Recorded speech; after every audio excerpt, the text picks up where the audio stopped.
It's about damn time.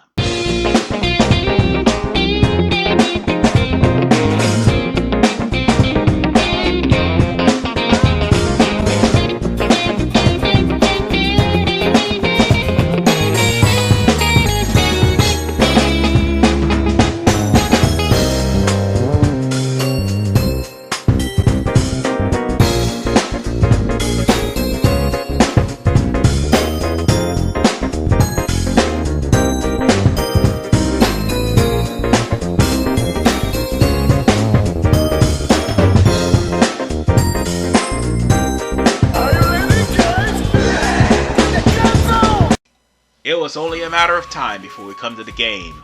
That started the Dynasty Warriors craze. It was only a matter of time before we come to the game that literally put this franchise on the map. And needless to say, if it didn't, we wouldn't have going on 10 entries, couple of side games, also expansion packs with every entry except for Dynasty Warriors 6. We wouldn't have Empire's expansions, all because of this game. This is the game that many people would go to as the hallmark of the golden age, but doesn't really hold well. I mean, yeah, I did buy this for the Xbox Classic and the PS2, but does this game actually hold up well in this day and age? That's what this review is about. And I'm going with the PS2 version because it's also home to Xtreme Legends. Probably the first game to have an Xtreme Legends expansion. Much to the chagrin of everybody who has an Xbox. Because, yeah, that's a PS2 exclusive. Right off the bat, that's a big problem. But still, at the end of the day, Xtreme Legends will give you more weapons to work with, and also will unlock new kingdoms, like for instance Lu Bu, Dong Zhuo, Yuan Shao, the Yellow Turbans, and unfortunately making their debut in Dynasty Warriors 3, the Nonmans. I have no love for those guys. I really don't. I'm sorry, Dynasty Warriors 4 scarred me for the rest of my life, and so did this game actually.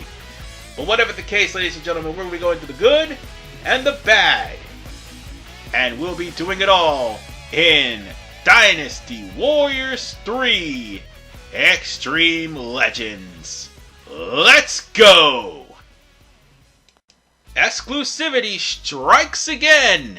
Only this time, PS2 is the only game where you'll get the most out of everything, because Xtreme Legends is solely for the PS2. That means all of the characters you see here who has their own Musa mode, PS2.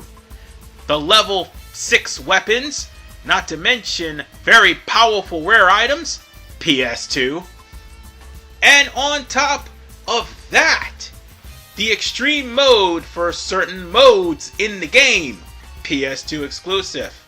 Xbox gets the absolute shaft because what you see is basically what you get. On top of the fact that you have grinding. Lots and lots of grinding. Not just grinding to get swords, shields, dim sum, and Musa wine, but you are practically grinding because you've got 2 sets of experience points to worry about. Oh, and never mind the fact that while you are trying to gain yourself some experience points, you're going to be trapped here in the Yellow Turbans for quite some time because you need the strength in order for you to actually proceed to the other levels. And speaking of grinding, it always have RNG following suit because the RNG will normally have certain weapons unlocked or certain items unlocked. Some of them new, some of them not new. Unless you have to actually go through great lengths to get the exclusive items as well. Oh, and like I said, you're going to have to power up not just yourselves, but your bodyguards. And that's going to be more trouble than it's worth because you got to keep your bodyguards alive throughout the entirety of the game. And to make things even worse, the fact that while Dynasty Warriors 4 had it to where everything was allocated, 3, the items aren't allocated. And speaking of items, time for the ultimate travesty. Making a triumphant return from 2, horses cannot pick up items. That was a really annoying factor when I played Dynasty Warriors 2 for this channel. The fact that I had to get off of my horse and pick up an item that I could have just easily passed through. The funny part is, 9 got that right. But then again, in 3's defense, this was a precursor trying to build off of something that 2 started. Unfortunately, when it comes down to the horses in general, basically, not only are you restricted in many ways because you can only ride the horse as much as you can, but there's places that you can't even ride. You can't even climb down slopes and ladders. Come on now. It's round enough for your horse to get on. Seriously, that's an actual ramp. It's a ramp, it's not stairs, it's a damn ramp. It could just go down. It's annoying. But you want to know what's even more annoying than this? Interim saves makes a return. That's right. This is thankfully the last game that has them. Interim saves tend to plague everything because you gotta stop what you're doing to find the interim saves in a damn crate just so that way you'll be able to save your game if you're at a point where things might get a little too dicey. Oh, and last but not least, it comes down to the fact that the camera keeps focusing on certain officers that appear, and when they do, they tend to shift your focus away and cause you to be ambushed a lot. Something about that really rubs me the wrong way when it comes down to the camera. So you can't even see exactly ahead of you, let alone behind you. And that can be a pain in the ass. You want to know also a bigger pain in the ass than that? How about the fact that officers, when they are either high or low, will hide off, charge their Musou, and regenerate. This is the game that started that shit. Although the officers do strike back, they do also try to hide and regenerate and also slap buffs on themselves. Isn't that fun? Well, on to the pros, shall we? Of course, there are multiple modes in this game, like free mode, Musou mode, and challenge mode. I mean, there's things to do outside of Musou mode. And more importantly, versus mode and challenge mode is where you and your friends will try to challenge each other to pretty much either A, see who's the best, or B, see who could get the better record. Also, this is the first and last time that you'll see Nuwa and Fushi, 2 characters that are exclusive to this game. Basically on both systems. Anyway, you also have the guards back, and you have more of a selection of guards as opposed to just random guards that are just there for you to take to the battlefield like in Dynasty Warriors 2.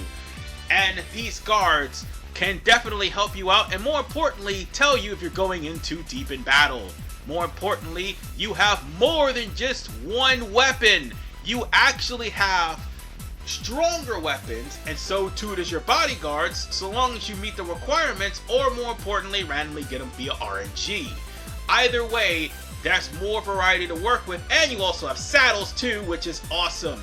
Speaking of things that are awesome, the fact that you are no longer relegated to one combo because your weapon upgrades are tied to a combo, but the thing of the matter is, the combo for your weapons will also pretty much dictate how much powerful of an upgrade for your grinding you will get. Not to mention, speaking of powerful, your enemies are more powerful the more the morale is on their side. And that also includes the archers, who are powerful regardless. And yes, difficulty does matter, because this game can get out of hand sometimes. But more importantly, the fact that you actually can bring horses onto the field is absolutely fantastic, and that will actually pretty much compensate for the slow speed. But there is one more thing that I need to mention that is absolutely a laugh riot no matter how much I hear it. It's the voice acting. It's comedy gold, ladies and gents. You flaming idiots! Take this! Feel the power of my magic! See what I mean, folks? Comedy gold. It just doesn't get better than this. And now, it is time for the rating. With the pros and cons compiled, it is now time to give this game a rating. Dynasty Warriors 3 Xtreme Legends will get the rating of great. I can't give it any higher because of one reason and one reason only. Exclusivity. This is the game that started it. This is the game that started a terrible trend that would carry on for the remainder of the series. And even more so, the grinding and the RNG. Definitely a pain in the ass in later series, especially 9 Empires. But with that said, he also would be the last time you would see interim saves in boxes. And the officers tend to also hide when the going gets tough, buff and heal themselves. This game started that too, and also the horse restrictions, which was unnecessary because there are slopes or stairs, horses can climb up them for God's sakes, but everything else is pretty good. The music, I didn't mention it, but it actually does have a pretty good soundtrack, the difficulty actually mattering, the introduction of items, the better bodyguard system, and more importantly, the voice acting. Yeah, it's a mixture of Japanese and English, but at the exact same time, it's pretty damn great. So with that said, thanks for watching the review, and until next time. This is RPMan985, peace out, take care, and I will see you in the next episode. And I didn't go back on my word because that Hall of Fame is coming real soon.